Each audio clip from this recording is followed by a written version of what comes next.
Selamat datang di Cupu Channel Jendela Dunia. Kali ini kita akan membahas tentang Raden Mas Sosrokartono, seorang tokoh spiritual dan tokoh kemerdekaan Indonesia. Ya. Monggo Mas Tono. Kebetulan namanya sama Tononya. Podole jomblo. Oh iya. Nah, Sing ngomongnya dhewe sih tenang ya. Ora apa. Wes, iki tak maca Iya, monggo. dari nganu lho iki apa silahe nek basa kekiniannya iki kaca jagat. Untuk melihat dunia maya, jagat maya. HP lah. Curi konto. Jadi Sosrokartono ini kan ini saya cuma ambil sekilas di sejarahnya lah di dunia maya ini. Jadi beliau ini kan namanya kan Raden Mas Panji Sosrokartono. Lahirnya itu beliau di Mayong pada Rebu Pahing 10 April 1877. Jadi beliau ini adalah kakak dari Raden Ajeng Kartini. Beliau ini putranya Adipati Aryo Sosroningrat, Bupati Jepara. Dan beliau ini memang sejak kecil istilahnya nek zaman sekarang ini indigo gitu lah, wes cerdas itu, terus bisa ndelok masa depan mau piye gitu lah. Nah itu kan terus setelah tamat dari pengecone piye Europes Leisure School di Jepara, terus melanjutkan di HBS Semarang. Terus pada tahun 1898 meneruskan sekolahnya ke negeri Belanda. Awalnya dia sekolah teknik tinggi di Leiden, podo karo aku. Awal mulanya. Tahu kan saya kan jurusan teknik. reinkarnasi berarti. Walaupun lulus. Tapi merasa tidak cocok hingga pindah ke jurusan bahasa dan susastraan timur. Beliau merupakan mahasiswa Indonesia pertama yang meneruskan pendidikan ke negeri Belanda. Ya istilahnya termasuknya pionir lah beliau. Yang mahasiswa yang di Belanda untuk orang pribumi gitu. Dan dengan gelar Dr. Andes in the Oostersche Talent dari perguruan tinggi Leiden, beliau mengembara ke seluruh Eropa. Jadi pertamanya dia sebagai wartawan perang pada Perang Dunia Pertama pada koran New York Herald dan New York Herald Tribune. Setelah perang usai, beliau menjadi penerjemah di Wina. Tapi beliau pindah lagi bekerja sebagai ahli bahasa pada Kedutaan Besar Prancis di Den Haag, dan beliau akhirnya hijrah ke Jenewa. Jadi beliau ini juga sarjana yang menguasai 26 bahasa. Ya lumayan nih. Saya paling bahasa Indonesia karo basa Jawa, gradul-gradul. Karena bahasa kasar. Basa visuan. Basa walian ora ngerti. Walian wah ini naik beliau bekerja sebagai manajemen untuk kepentingan Perserikatan Bangsa-Bangsa di Jenewa. Bahkan dalam beberapa hari di tiap harinya beliau jadi lelakune iki mung cuma makan buah-buah cabai dan pisang gitu. Ora mangan sego, ora mangan roti gitu. Beliau tidak menikah, tidak punya murid dan wakil. Dan beliau itu meninggal pada Jumat Pahing pada tanggal 8 Februari 1952 di rumahnya di Bandung. Jadi rumahnya ini kan kayak sebagai rumah pengobatan apa-apa gitu kan. Dinamakan Darus Salam. Nah, salah satu ajaran, bukan salah satu sih, banyak ajaran beliau dan kata-kata mutiara lah gitu kan. Beliau itu yang pertama, beliau itu mengistilahkan atau menyebut dirinya sebagai mandor klungsu. Klungsu itu kan wiji asem gitu kan. Ya, biji asem. Biji asem itu kan, nek wit asem itu kan kuat dia kan, kuat mulet gitu kan. Nah iki wijine, jadi meramu nganu, tidak hanya sekedar wiji, tapi pimpinannya wiji, makanya jenenge mandor klungsu. Iya, asem itu kan, galih asem itu kan dadi pusaka ya. Nah nek galih nek iki Wijine itu kan lebih anu tuh, yang meneler, yang apa menumbuhkan galih nantinya. Lah iya itu kan. Mbah-mbah itu. Jadi kan salah satu kutipan beliau itu adalah di pas mandor klungsu itu kan, kula dermi ngalampahi kemawon. Namung madosi barang ingkang sae, sedaya kula sumanggaken dhateng Gusti. Kula saged nindakaken ibadat nggih menika wajiban bakti lan suwita kula dhateng sesami. Yang artinya mengkosek. Diwaca saiki. Terus beliau itu juga mengistilahkan menjuluki dirinya sebagai Joko Pring gitu kan. Nah, misalnya kan istilahnya pring podo pring, weruh podo weruh, eleng tanpa nyanding.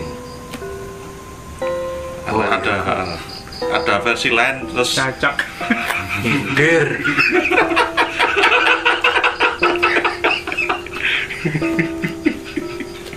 Iki tulisannya ngene kok. Atep nyindir. Tapi versi lain ada yang berbunyi susah podo susah, seneng podo seneng, eling podo eling, pring podo pring. Nah, terus beliau juga membahas tentang guru sejati melalui sebuah kutipan murid gurune pribadi. Guru muridnya pribadi. Ya, Pamulangane sengsarane sesami, ganjarane ayu lan arume sesami. Terus kutipan beliau itu sinau ngraosake lan nyumerepi tunggalipun menungso, tunggalipun rasa, tunggalipun asal lan maksudipun agesang. Tansah nglampahi dados muriding agesang gitu. Nah, terus salah satu yang jadi ikon beliau itu adalah alif. Nah, jadi beliau itu sangat istilahnya kayak menghormati huruf alif itu. Alif itu kan istilahnya kan simbol dari jumeneng untuk berdiri. Kalau cara saya itu ya kesadaran awal itu ya alif itu. Jadi kata beliau itu pingkalipun perlu babat lan ngatur papan kangge masang alif. Masang alif menika inggih kedah mawi sarana lampah, mboten kenging kok lajeng dipun candhelaken kemawon. Lajeng dipun tilar kados mepe rasukan. Kamu gur masang simbol wae kudu nganggo laku. Ora terus di channel ketok wis baru tinggal lunga enggak itu jadi agak jadi memang perlakuan terhadap huruf alif itu memang beliau luar biasa. Ngawula dateng kawulane Gusti lan memayu hayuning urip. Jadi beliau ini juga memiliki 3 buah alif. Sang alif warna hitam dengan dasar putih, sang alif warna putih dengan dasar biru muda, sang alif warna putih dengan dasar merah. Nah, sebagai perwujudan dari alif ini, apa istilahnya prakteknya beliau tentang filosofi alif ini, beliau itu dalam mengobati itu berdiri kuat berjam-jam bahkan berhari-hari. Nanti tutup jam 12 malam. Nah, setelah itu beliau malah nggak tidur, nggak istirahat itu kan. Sana kan es kesel wes mak diuntung di kasur tidur, ini nggak beliau. Jadi memang beliau itu betah melek. Nah, terus salah satu ajaran beliau itu lagi adalah kantong bolong gitu. Nulung pepadane orang nganggo mikir. Wayah waduk kantong. Yen ana isi lumuntur marang sesami, nulung tiang kula tindakaken ing pundi-pundi sak mangsa-mangsa sak wanci-wanci. Jadi ya memang beliau itu ya ya ketika nulungnya nggak istilahnya nggak pilih-pilih lah gitu, istilah juga apa benar-benar untuk berbakti terhadap sesama. Nah, ada jam praktek. Mongso sak wanci-wanci Iya. tidak ada jam praktek. ada jam praktek. Iya. Wah, ada jam praktek aja nek bengi tetep didodok. Di anu di WA, di telepon. Terus pun tidak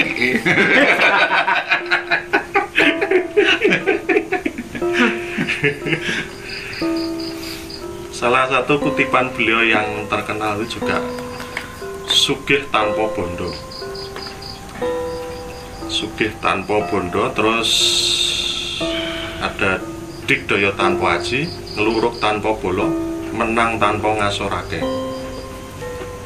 Puji kula mboten sanes namung sugih sugeng seneng senengipun sesami. Ini kan terus dijelaskan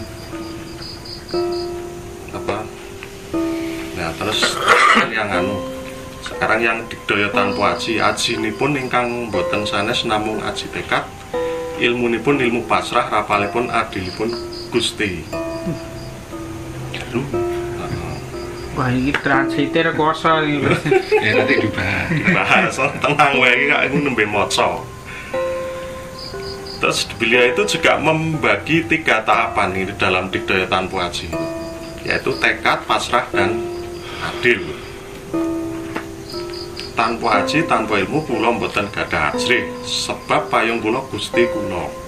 Tameng kula nggih Gusti kula. Nah, terus yang luruk tanpa bolo. Luruk tanpa bolo itu kan sebenarnya kan lebih ke nganu apa ya? Kasih sayang lah. Kalau istilahnya Jamano itu ya kasih murni atau kasih sejati gitu ya. Jadi ingkang kula dalaken dadi tekad pamrih ananging tekad asih angluruk tanpa bola, tanpa gaman, ambedah tanpa perang, tanpa padang. Tanpa pedang. Ya. Terus kutipan beliau lagi yang jadi judul lagunya ya bukan sih, Sujiwo Tejo itu. Trimo mawi pasrah. Trimo mawi pasrah, suwung pamrih tebih ajrih, langgeng tan ono susah, tan ono seneng, anteng manteng sugeng jeneng. Ikhlas marang apa sing wis kelakon, terima apa kang dilakoni, pasrah marang apa bakal ono. Terus yang anu suwung pamrih tebih ajrih, suwung pamrih suwung ajrih namung madosi barang sae. Sedaya kula sumanggaaken dhateng Gusti. Yen kula ajrih kenging dipun wastani ngandhut pamrih utawa ancas ingkang boten sae. Luh ingkang medal saking manah menika dideluhipun tangis pamrih, nanging luh persanipun manah suwung pamrih. Terus kan saya sebenarnya saya nanti dilanjut gitu kan. Kira-kira ada yang mau ditambahkan? Wah, saya mau nambahin ini.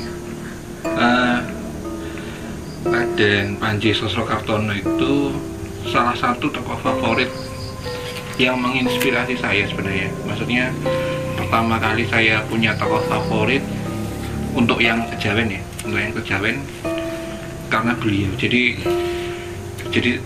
Jadi salah satu guru saya itu adalah dulu tahun sekitar 66 dia pernah jadi ketua GMNI untuk seluruh Eropa. Nah, dari cerita beliau itu saya mengenal banyak tentang cerita Raden Panji Sosrokartono. Beliau itu memang mempunyai kemampuan bahasa itu sekitar, kalau penuturannya dari guru saya itu sekitar 32 malah 32 dan 24 itu dialeknya. Kan ada bahasa yang bawahnya ada dialek-dialek. Nah, itu dia menguasai 32 bahasa dan 24 dialek bangsa. Terus kemudian beliau juga tercatat sebagai wartawan perang pertama kali dunia. Jadi wartawan perang dunia pertama kali ya beliau itu.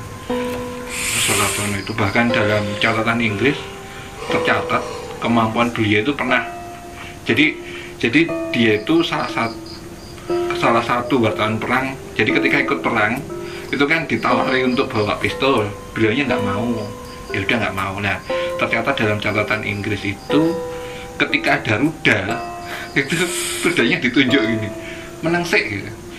Kemudian tentara Inggrisnya pergi, terus rudalnya ya jeblok, baru jeblok.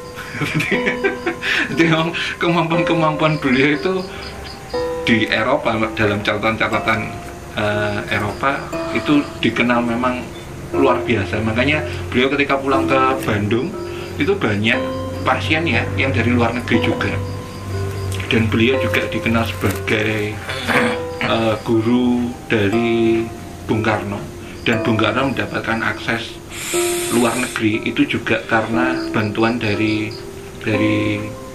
Raden Panji Sosrokartono. Dan beliau salah satu orang, dalam catatan yang lain tertulis, bukan hanya pelopor pelajar dari Indonesia, tapi pertama kali pelajar Indonesia yang mengenyam pendidikan dari Belanda, beliau yang pertama, yang kemudian menginspirasi Budi Utomo, terus Gadjah Dewantara dan yang lain-lainnya.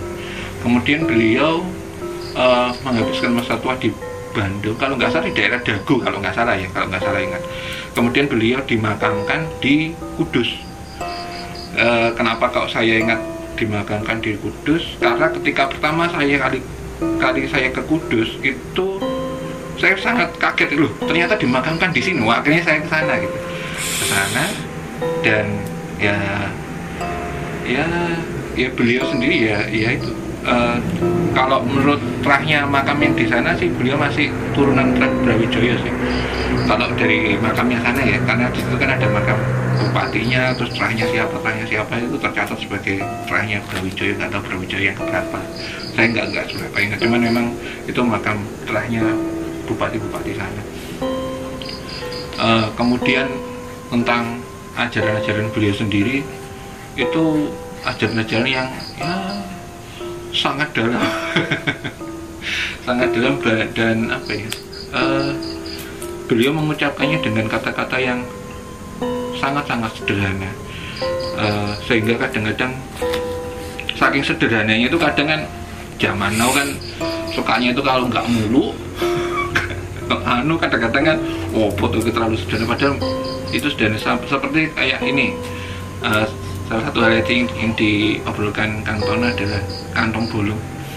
Yang dimasukkan kantong bolong kan sebenarnya dia menganggap bahwa semuanya itu berasal dari Yang Maha Kuasa, maka dia tidak berhak untuk menyembunyikan atau menghai hal itu. Maka dia berprinsip kantong bolong sesuatu hal yang diterima dia dilepaskan lagi. Dia hanya sebagai jalanan untuk lewatan yang lain. Itu salah satu hal yang di zaman sekarang itu kadang kalau saya mendengar itu wah luar biasa sekali ya. Karena zaman sekarang kan kadang-kadang sekitar kita kan sering bilang tentang harus punya sesuatu yang diandalkan. Nah kadang-kadang sesuatu yang diandalkan disimpan rapi banget sampai kadang-kadang lupa. Itu yang kadang-kadang keren ya, zaman segitu beliau sudah bisa ngobrol tentang hal itu, dan beliau juga punya pengalaman jelajah dunia yang luar biasa. Bahkan perjanjian yang sampai beliau terkenal sekali. Jadi perjanjiannya itu di hari waktu itu kan beliau jadi wartawan. Perjanjian perdamaiannya itu katakan hari Jumat, katakanlah, saya lupa sih tepatnya hari apa. Katakan hari Jumat.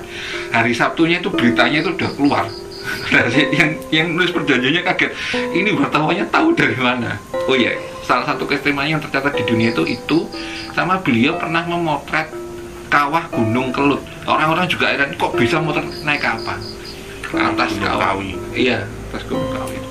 Itu makanya kan itu yang ya memang beliau dengan segala macam hal keluar biasaannya itu yang terekam di banyak tempat itu yang kadang-kadang saya bilang heran ada orang sehebat ini. Bahkan beliau kan sempat rumornya itu menolak untuk diberikan gelar pahlawan. Jadi ya itu salah satu hal yang wow, orang ini benar-benar. Terus waktu saya main ke makamnya beliau itu kan di sana kan judul kuncinya ini ada buku-buku yang ditulis beliau sendiri ataupun ditulis orang-orang setelah beliau menceritakan tentang beliau. Nah, yang saya menarik dari buku-buku tulisan dari Raden Panji Sosrokartono itu adalah ternyata teorinya itu bukan teori klinik, tapi teori fisika yang dituliskan gitu ya. Jadi dia menggambarkan itu dengan rumus, cara-cara spiritual itu dengan rumus, benar-benar dengan rumus.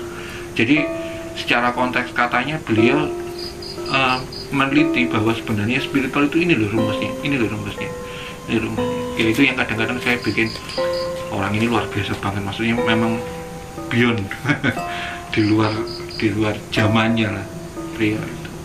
Ya, itu sih tambahan dari saya, mungkin ada yang nambahin lagi. Saya secara pribadi beliau juga salah satu tokoh idola saya kan.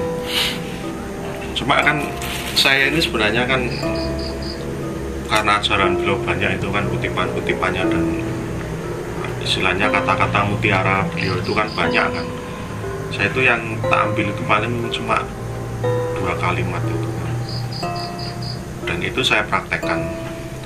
Murid gurunya pribadi, guru muridnya pribadi. Ya cuma 2 kalimat itu saya yang cuma nanti pada prakteknya itu nanti bisa luas.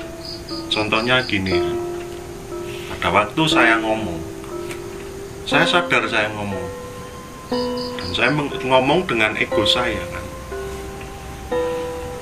Nah, terus kan ini kan ego sebenarnya kan yang ini kan, tapi sebenarnya ada ego yang dalam tanda kutip ego yang itu lebih tinggi, yang disebut pribadi, atau ya bisa dikatakanlah pribadi tinggi itu. Dia akan diam dan menyimak gitu, dia jadi murid. Tapi di saat kebalikannya, suatu saat gitu, ketika saya tiba-tiba mungkin keceplosan ngomong, atau ya mungkin ngalir gitulah. Nah, ini si pribadi tinggi ini yang ngomong. Nah, ego saya yang menjadi murid gitu. Jadi gampangannya gini, umpamanya saya menasehati seseorang ngandani gini. Itu sebenarnya saya nggak ngomong ke dia, ya memang benar tak tujukan ke dia. Tapi aslinya saya ngomongi diri saya sendiri, menasehati diri saya sendiri itu. Bahwasanya aku bisa jane padha karo kowe. Mung dilalae aku sing ngandani ngene iki. Ya seperti itu jadi prakteknya gitu kan. Kan orang kan seringnya kalau menasehati gitu kan atau ngomongi orang itu kan pinginnya wong iku ndang sadar gitu. Dan sadar dengan segala kesalahannya dan segera memperbaiki diri. Tapi di sisi lain si aku sing ngandani iki rumangsa wis sadar, rumangsa sudah merasa lebih baik gitu. Padahal kan sebenarnya nggak begitu juga. Ya aslinya gampangannya padha-padha loro-lorone gitu kan. Cuma dilalai wae gitu kan. Ya itu sebenarnya kesadaran yang seperti itu yang mungkin yang beliau maksudkan untuk kita tumbuhkan. Jadi kula panjenengan iku sami. Aku karo kowe iki padha, beda awak tok gitu kan. Nek aku ngomongin kowe ya aku padha ngomongin awakku dhewe gitu loh. Nah, itu sebenarnya ini salah satu ajaran yang istilahnya yang benar-benar saya udumi gitu. Kalau untuk yang lainnya ya mengkosek wong dia lulus soal. Bahkan sore medi orang itu nerangan. Mbak Sulis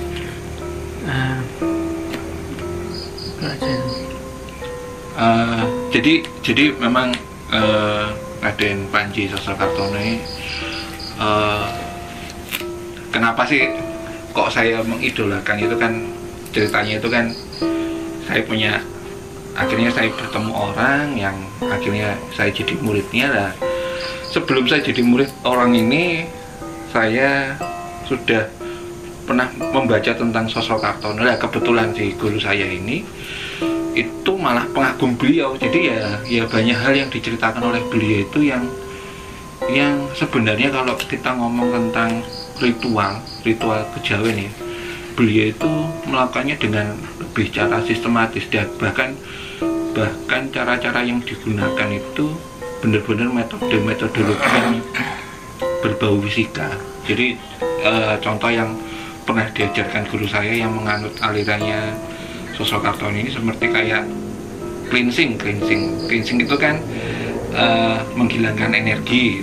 Kalau katanya guru saya dulu, loh, kalau sosok Kartono dulu cara cleansingnya paling gampang apa? Tidur di pinggir sungai yang arusnya deras, sehingga kalau arusnya dari atas ke bawah, kita tidur kepala kita di arah arus, kita kena daya gravitasi dari air itu sendiri, sehingga kita nggak ngapa-ngapain pun jadi cleansing gitu.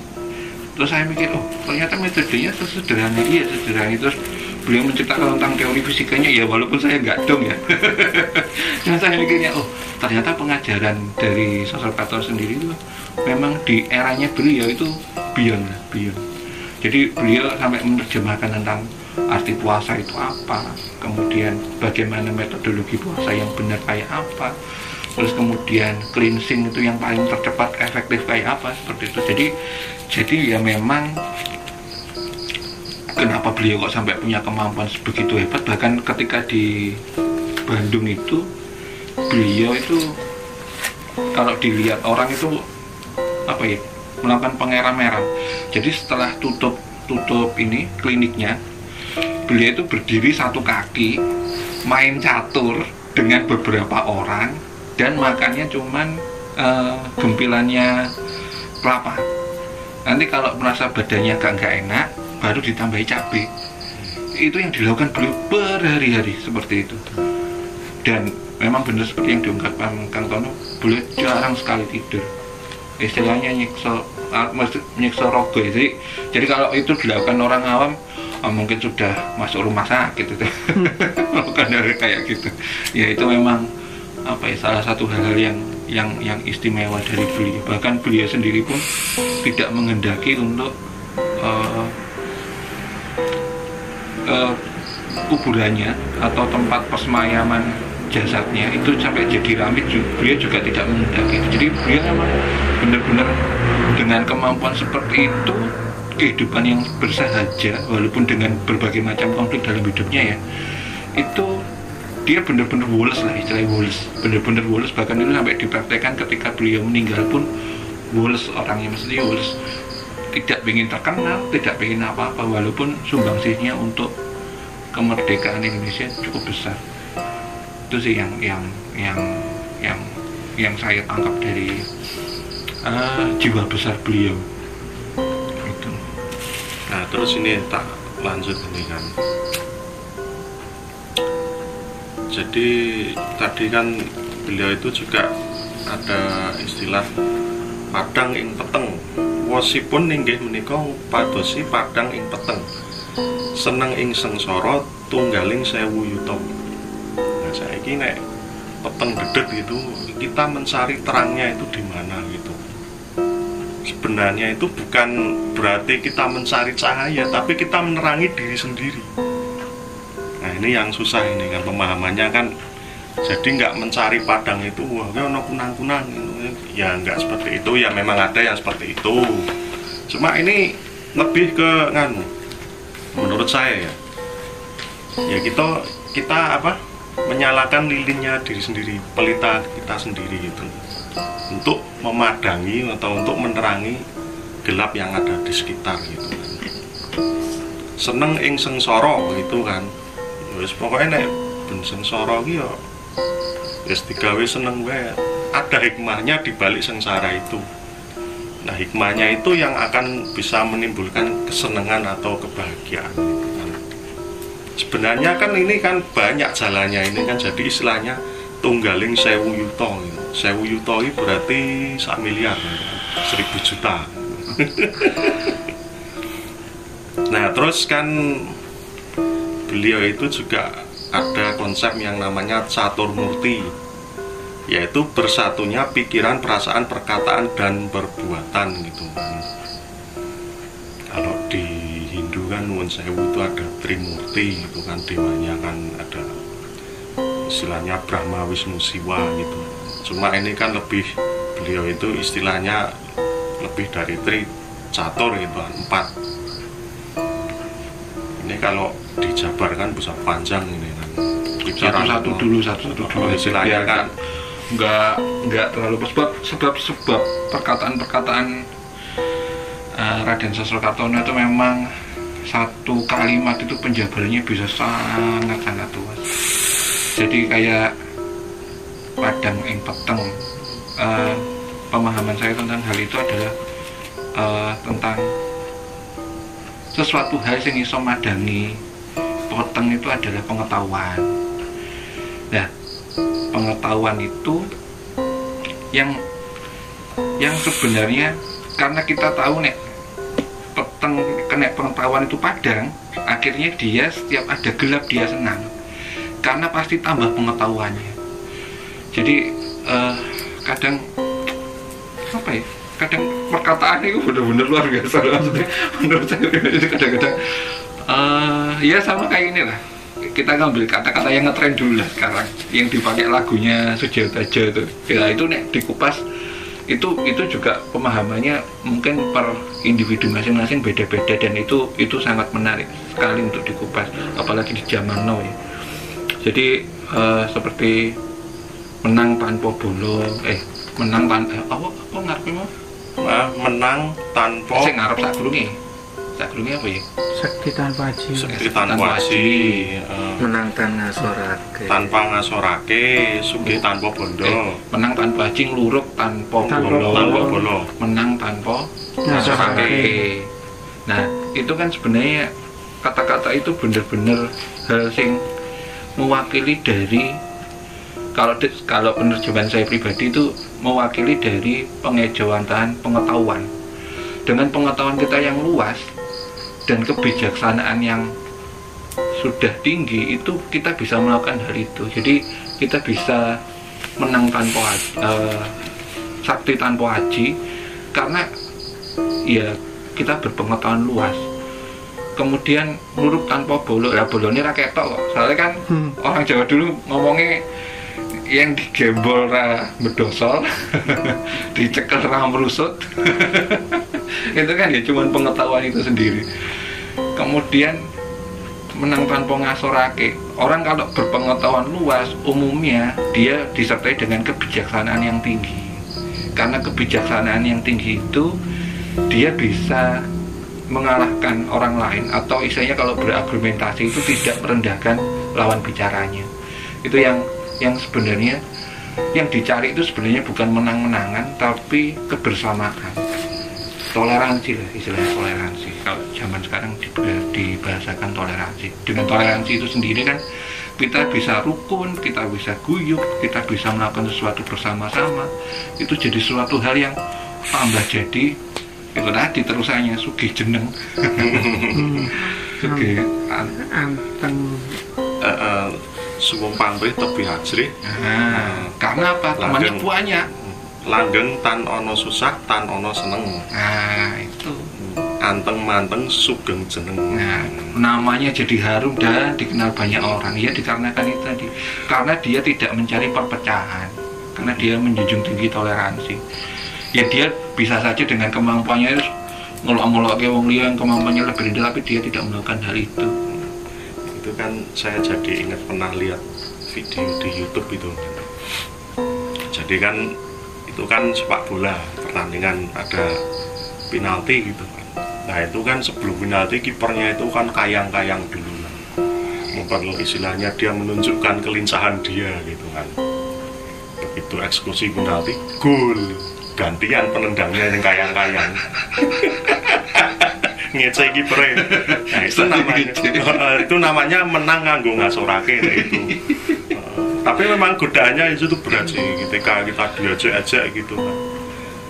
Yang ngejek-ngejek itu dilalah kalah ngasoran gitu kan sama kita. Pinginnya kita bales ngejek-ngejek itu. Iya. Nah, itu saya tertarik yang tadi sih apa? murid gurune pribadi, guru murid pribadi. Kalau di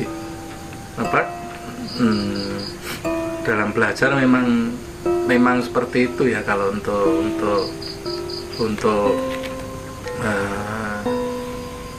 itu kan keinginan atau semangat dalam belajar. Jadi dalam mempelajari ya kita itu jadi gurunya untuk diri kita sendiri sebagai muridnya, itu untuk selalu menyerap pengetahuan, untuk selalu belajar ya. Ya guru itu yang fungsinya akan membimbing, oh ini loh, ini kamu harus belajar ini, harus belajar ini. Itu yang ngereh ya diri kita sendiri. Nah kalau itu ke spiritual dan ke arahnya mungkin meditasi juga, itu bahwa nanti masing-masing pribadi itu juga akan menemukan di mana sih dirinya itu, istilahnya kan bakatnya ya, arahnya kemana. Nah itu akan beda-beda. Nah itu yang menunjukkan ya dirinya sendiri, itu yang akan jadi guru, dan yang akan belajar ya dirinya sendiri. Nah itu kemudian tentang sekti tanpa haji, kemudian meluruk tanpa bolo menang tanah sorake, itu kan itu ya sebetulnya itu kan satu rangkaian bahwa orang itu punya, kalau sekti itu kan sebuah kemampuan yang lebih kan. Nah itu artinya apa? Sebuah kemampuan yang dari dirinya, jadi bukan mungkin tanpa bantuan, tanpa ini dari anasir yang lain atau entitas lain kan, seperti itu. Kemudian kalau sama seperti ngelurup tanpa bolo, itu suatu kepercayaan diri ya. Ketika orang datang itu sebetulnya kalau ngelurup harus barengan, itu kan ngeruduk, itu kan jadi ya itu zaman sekarang nggak tinggal telepon backingan. Nah itu intinya adalah punya kepercayaan diri kan, untuk menghadapi masalah. Kemudian menang tanah sorake itu memang semangat Jawa kan, kita anda pasor, jadi kita itu maksud yang asor itu kan artinya kan kita tetap dalam berkonflik atau berang, itu bukan kemenangan untuk kebanggaan, untuk meninggikan, tapi sebetulnya mencari solusi sehingga yang kita kalahkan pun tidak merasa asor. Itu kalau dalam perundingan, dalam nego itu kan jadi win-win solution itu. Jadi bahwa itu yang nantinya jadi adil, itu kan seperti itu. Sama seperti tadi disebutkan golek padang peteng itu kan itu dalam setiap masalah ya. Padang itu kan sebuah cahaya, itu kan ibaratnya kan jalan keluar atau itu solusi. Jadi di setiap masalah itu tetap harus kita berdiri sebagai solusi. Dan kalau seneng membayai susah itu ya kita tetap mensyukuri bahwa sebuah musibah atau sebuah problem itu tetap harus dihadapi dengan tenang, karena sakit pun kalau dinikmati jadi tidak sakit sih. Nah kalau senang juga tidak bisa dinikmati, bosan. Itu sebenarnya. Nah terus ini tak lanjutin, tak rampung deh kurang titik. Nah ini salah satu, ya bukan salah satu, beberapa mutiara atau kata-kata mutiara beliau. Kula badhe nyobi prabetanipun wong lanang inggih menika bares mantep wani. Bares iki pokoke nek wong lanang itu kudu mantep kudu wani gitu. baris Baris jujur. itu jujur. Jujur ya. Terus terang. Terus terang mantep manis. Terus mboten kenging tiang jaler ngunduri utawi nyingkiri bebayang. Utami saha cidra dhateng pengajeng-ajeng lan kepercadosipun sesami. Jadi ya kalau ada bahaya itu harus dihadapi. Maksudnya mungkin seperti itu. Terus ada lagi yen kapergok aja mlayu. Nah, kapergok kan terus numpak mobil nabrak tiang listrik, sing bojo ning kene, sing diperban ning kene gitu kan. Itu kan ada dulu itu. Terus ini yang populer kan. Ing donya mung kebak kangelan. Sing ora gelem kangelan aja ing donya. Nah, ini kan yang namanya hidup di dunia ini pasti ada masalah. Apapun itu kan.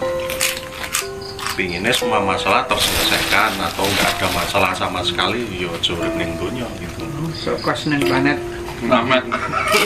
Atau mungkin pindah ke galaksi lain mungkin bisa gitu. Nek iso.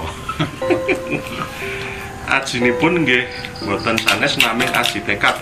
Ilmunipun ilmu pasrah, rapalipun adiling Gusti. Nah, ini sebenarnya kan pasrah beliau itu seperti itu. Kula badhe ngukur dedeg kula nimbang abot. Nimbang boten kemantepan njajaki gegayuhanipun budi. Pokoke ngono kuwi. Pakerti asor numusi anak putu lan bekto sengsarane tiang kata. Jadi memang perbuatan kita ini yang jelek itu yang nanggung nanti anak putu, anak cucu. Jadi nek misal kokean utang ini terus baru terus modar gitu. Anak putune sing nanggung utang itu kan contohnya seperti itu. Jadi engko nek utangnya ditagih terus kijinge mbae diongkreh-ongkreh. Kowe buah, guru-guru kowe aku sengsara. Ora ninggal apa-apa malah ninggal utang. Aja dumeh tepo slira ngerti kualat gitu kan. Ya aja dumeh sugih terus nyepelek liyane. Itu enggak gitu. Tepo slira kan istilahnya kan ngerti sak padha-padha. Ngerti kualat itu ya hukum karma lah sebab akibat itu. Wani mengku anteping ati, kencenging pikir, boboting kekuatane gitu. Jadi kelingan jarwa dosoe cengkir, kencenging pikir. Terus nekat kekendelane ngluwi kekuatan. Nah iya nek wong nekat kuwi kan. Ya kaya supporter Persebaya kan. Kanggo duit ya budal ning Jakarta.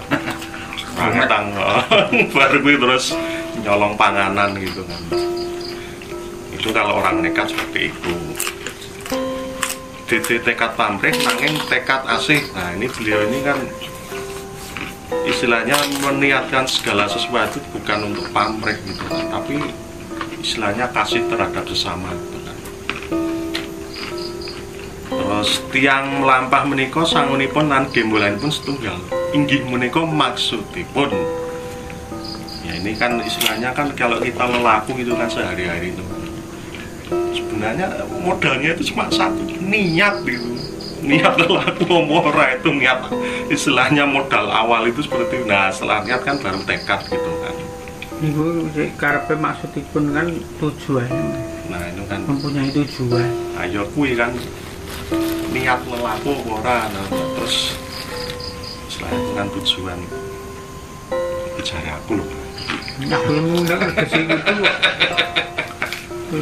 Barang sanesipun sagedipun wastani ngriri bedi lan ngrawati lampah. Kenging dipun wastani ugi ngawrate. Hah? Ngawrate kuwi. Ngawrati lampah kenging dipun wastani ugi ngendoni niat utawi ngeker ansas lan tujuning lampah. Itu kan istilahnya kan ya sak liyane kuwi kan bot-bot tidak gitu kan. Nah, ya kira-kira seperti itu kan. Jadi sebenarnya masih banyak lagi kan istilah-istilah atau kata-kata mutiara beliau dengan cuma kan ini kalau dibahas semua bisa bisa berhari-hari, berbulan-bulan. Bersemester gitu. Iya orang lulus. Contohnya sederhana itu ini. Dulu itu pernah dalam diskusi anu lah. Anggap aja pada penggemar spiritual gitu. Diskusi tentang ajaran beliau tentang Joko Pring. Jadi dari Joko Pring itu yang dimaksudkan kan luar itu keras tapi dalamnya itu suwung, karena pring itu kan bumbung itu kan tengahnya bolong nih tapi luarnya keras. Yang dimaksudkan itu kita berusaha itu ya semaksimal mungkin, tapi hasil dari usaha itu kita benar-benar pasrahkan sepasah-pasahnya ke Tuhan. Dan itu memang gampang diucapkan, tapi kadang untuk dilakukannya sangat sulit karena orang punya tekad kemudian dalam hatinya bisa pasrah itu susah. Berbuat sesuatu yang benar-benar sungguh-sungguh tapi di dalam hatinya tidak ada pengharapannya sangat susah. Nah, tapi beliau juga berkata pring kodok pring, artinya kalau kita bisa seperti itu maka vibrasinya akan menarik orang-orang yang sama, memiliki ketulusan yang sama seperti orang itu.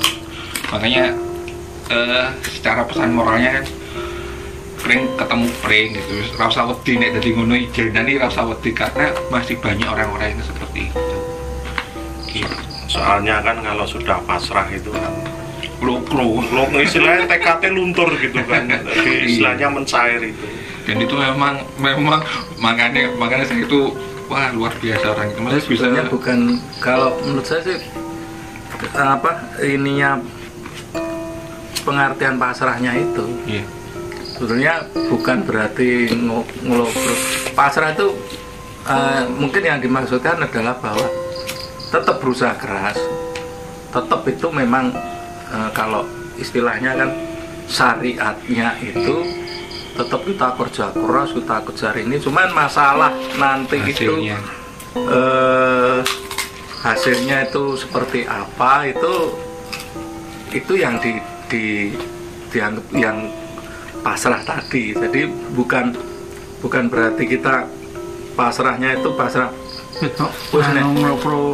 wis nek anu apa orang kelakon yo syukur, ora yo ora, itu bukan itu. Ora yo karepmu. Nah, itu jadi yo pasrah tapi sampai maksimal kan karena pring keras itu tadi. Nah, masalah kayak pertandingan lah, wis pokoknya latihan sampai semaksimal mungkin, tanding ya anu ya masalah engko dadi juara pora ya yang terbaik pasti menang. Ya. Ternyata kita nggak terbaik ya kudu lilo walaupun kita usahanya udah mati-matian. Jadi kan kalau saya kan ada ibaratnya gini kan, kalau yang dibilang lokro atau istilahnya tekadnya luntur itu kan seperti kalau kita menghanyutkan istilahnya sebongkah garam di sungai, itu kan lama-lama garamnya habis. Cuma kalau yang tekad itu yang disertai pasrah itu sebenarnya kita membuat sebuah perahu yang kuat kokoh, dan kita dengan perahu itu menyusuri sungai gitu.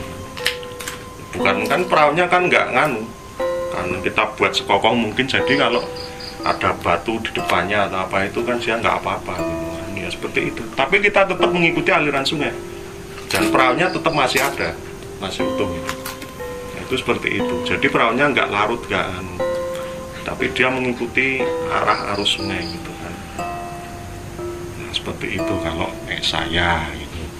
Ya mungkin pemahamannya maksudnya agak beda-beda karena kita memang tidak membatasi harus pemahaman yang sama. Iya.